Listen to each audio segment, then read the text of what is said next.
Dan yang pasti kan terkait adanya direktur olahraga ini membuat MU mulai dirumorkan dengan berbagai macam pemain-pemain dari FDJ, De Ligt yang nggak puas di Bayern Munchen, sampai Kylian Mbappe yang juga katanya udah memastikan tidak akan memperpanjang kontraknya bersama PSG dan akan pindah di akhir musim. Bahkan Mbappe nggak cuma MU, dirumorkan juga bisa bergabung ke Arsenal yang lagi nyari striker, tapi bukan tahun ini, tapi tahun depan mungkin kalau bisa baru bergabung. Tapi mungkin nggak sih ini Mbappe datang ke Premier League mengingat Madrid lebih menarik itu dari sisi segalanya dibandingkan Arsenal sama MU yang sama Chelsea lah yang sekarang memang lagi butuh striker. Kalau dibandingin sama Madrid, paling make sense Madrid. Iya, Ya itu no doubt.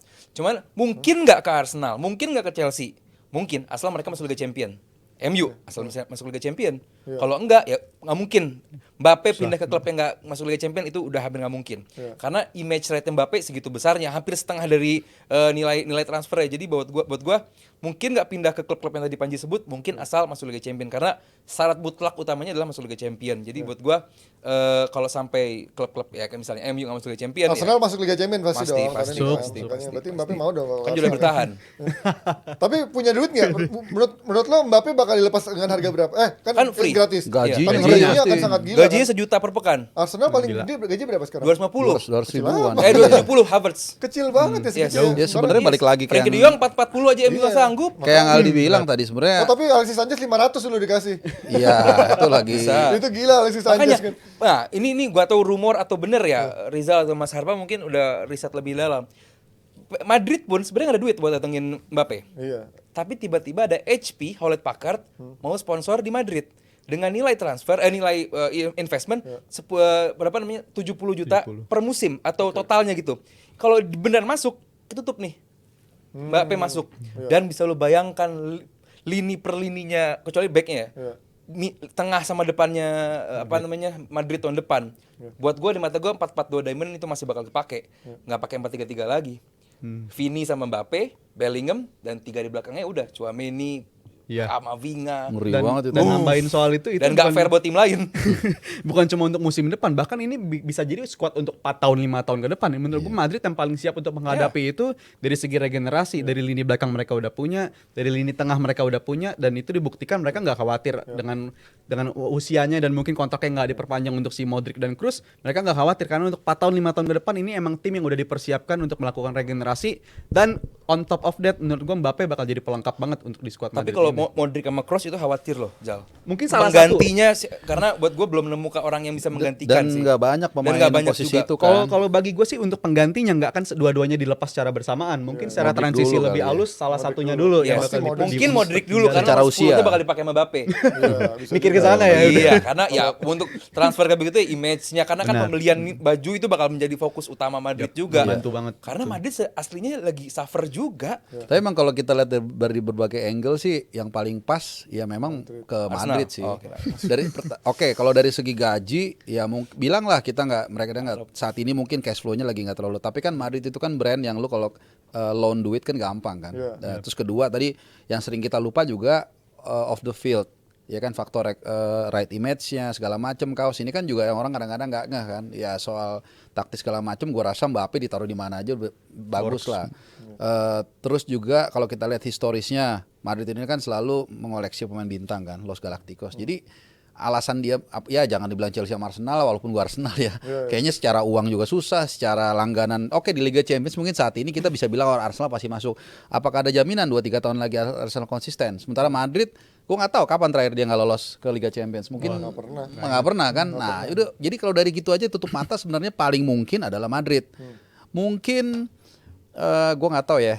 City MU enggak lah ya. Tapi secara duit mungkin mereka bisa. Tapi kan itu tadi pertimbangannya kan bukan hanya itu. Ada 3, 4, 5, 6 variabel yang mesti dipikirin. Ya sekarang Mbappe tinggal milih mau main sama Bellingham Atau Declan main sama- Rice, atau Kobe Mainu Atau Højlund apa Casemiro Rahasia. dia ngeliat Anthony bingung nih orang atau Anthony. mikir muter-muter mulu. Tapi bisa juga karena Anthony gue datang lu minggir. Gue di situ. bagus, Bisa juga. Tapi secara duit kan MU juga mampu sebenarnya. Cuman balik lagi faktornya kan bukan hanya itu ketika dia. Nah, tapi MU nggak Kalau mampu, duit Mas. mampu ya Frankie De Jong dari kapan tuh udah datengin dong Mas. Enggak, Enggak, Frank Doyle masalah isi Oh, lagi, iya. masalah Frank Doyle istrinya nggak atau mau, Iya, apa. dia coba dribble. Sekarang mau. Nah, sekarang mungkin Sekarang nyesel. Tapi kayaknya Mau nggak mau. menurut gua, nah itu FDM menarik karena kemungkinan mau nggak mau Barca harus melepas dia dari sisi uangnya ya, karena memang dia bisa Suffer lah Liga di tuh. 70 juta, 100 juta masih dapat lah gitu FDI. Menurut lo emang FDI pun juga layak dijual nggak? Karena tahun ini jelek loh menurut gue mainnya.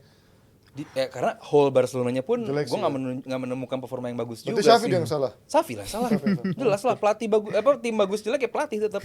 Dan buat gue Frenkie De Jong tetap lah one of the hottest player beberapa musim terakhir, dan kalaupun dia ke MU ya tepat sekali karena dia pemain yang benar-benar dibutuhkan sama Iya, iya. Ten Hag. Ten Hag. Butuh Carrier, ball carrier, bisa holding midfielder. Kebayang nggak tuh Frenkie De Jong sama Mainu di tengahnya MU. Udah impian banget tuh ya. Sulit sekali tapi mendatangkan Frenkie De Jong ini ya. Nah ini yang MU juga yang gue lihat ini, gue sebenarnya personally agak senang ngelihat klub itu mendorong pemain-pemain muda. Nah itu kan MU udah mulai 1-2 kayak Mainu itu, walaupun gue bukan fans MU. Nah ini yang sebenarnya juga makanya tadi berbicara soal Answorth. Nah ini dorong dong pemain-pemain muda yang sebenarnya punya potensi, dan itu kan tim sebesar City besar aja dia melakukan itu. Foden, Rico Lewis, Cole Palmer walaupun dijual, Oscar Bob udah mulai didorong, sama ada lagi gue lupa tuh pemain siapa yang dia main di pertandingan terakhir di Liga Champions, 2 pemain muda masih. Nah ini kan yang agak alpha nih dari MU yang sebenarnya kenapa nggak mereka dorong kayak Maino itu 18 tahun, apa ya, dia lebih punya bonding gitu loh ke klubnya. Ini yang agak kurang menurut gue. Itulah gue bilang, dari sekian banyaknya dosa Ten Hag di mata gua, satu-satunya hal yang bagus dilakukan oleh Ten Hag adalah meregulerkan si Mainu. Iya. Walaupun berdasarkan karena beberapa pemain ini cedera. Cuma kelihatan waktu dimainkan ya Mas. Iya. Benar-benar Total, nggak demam panggung, tenang Iya. sekali. Puncaknya game menghadapi Wolves lah. Iya, oh iya. Bagaimana di menit terakhir lu skor 3-1. Umur 18 tahun dia berani ngambil keputusan dan syutingnya juga Gue bilang, oke. kalau lu fans MU lu beli jersey Mainu Iya, bener. daripada Anthony. Gue Garnacho Ya kalau sih. itu. Masih Garnacho Garnacho juga gua. boleh. Oke, kita akan memprediksi dulu sesi mana tadi ya? Taruh mana tuh? Tadi mana ya? Diambil sama Coy, Wah. sini Shu. Kenapa sih Mas bahas MU diambil itunya? Tahu Granit. Nggak boleh prediksi MU ya? Ditulisin nggak apa ini? Kalau sini sekalian. Aduh anjir. Berat banget ini. Oke, Luton lawan MU. Rizal. MU ngelanjutin Gua performa 3-1 ininya. juga sama kayak tadi ya, kayak MU City Chelsea. Gua 2-0 Mas buat MU. 2-0 buat MU. 2-0. 0-2 berarti. Ini kok 3-1 sih? Panji 3-1 terus ya? Kenapa nggak 2 sih, Ji? Gak ada duanya. Hah? Karena 2 hanya di pemilu. Salah. Offside duo. Offside duo. Dengar, Pak. MU sih menang Luton ya, MU. cuman kayaknya pertahanannya kan MU masih godek ya, jadi 2-1 lah. Godek emang robot apa 21 ya? 2-1 MU. 2, oke. Aldi, 1-0 Luton. 1 kok. Wah. Out of the box ini. Rame ini pasti di TikToknya nanti ya. Terakhir Arsenal Burnley sebelum kita pindah. Arsenal Burnley masih Arsenal lah. 3-0 lah kasih lagi. Sama gua 3-0 Wah, ya. sama Nggak apa-apa, lagi. 3-0. Terus Bungar Pak 4-0 lah. 4-0. Arsenal. Ngebantai mulu Arsenal. Aldi, Di Burnley ya? Di Turf Moor kan? Besok tuh Di Turf Moor Iya, kan ya? iya. 1-2 Arsenal. sebelumnya oh udah itu Turf Moor lu yang nulis yang bener dong Gi. Arsenal Burnley. Gak ngaruh di West Ham aja 1-2. dibantai. Tapi kadang-kadang 6-0 4-0 kan 3 poin juga sebenarnya kan. just 3 point. Jadi gimana Mas? Menang gede apa enggak nih jadinya? Menang gede apa Iya, nih? iya, gue prediksi gue menang gede, cuman maksudnya nggak jadi itu poin lu jadi 10 kan gitu Enggak. sebenarnya. Oke, ini ya prediksi 3 pertandingan Premier League di akhir pekan ini. Hah? Oke, Rio. Nah, Itu ya. cakep tuh. Oke, ini dia. Nanti siapa yang paling benar, kita akan membahasnya di hari Senin besok. Ini kalau benar dapat apa nih? Nggak dapat ini. Wah udah 2 bener Nggak kemarin. dapat jamu omon-omon. Ompon-ompon gitu. Oke, kita akan bahas dari apa sih terakhir bahasnya nih, gue sampai lupa. Dari yang masih nggak kalah serunya, dari Premier League kita pindah dengan bahasan yang nggak kalah seru abis ini.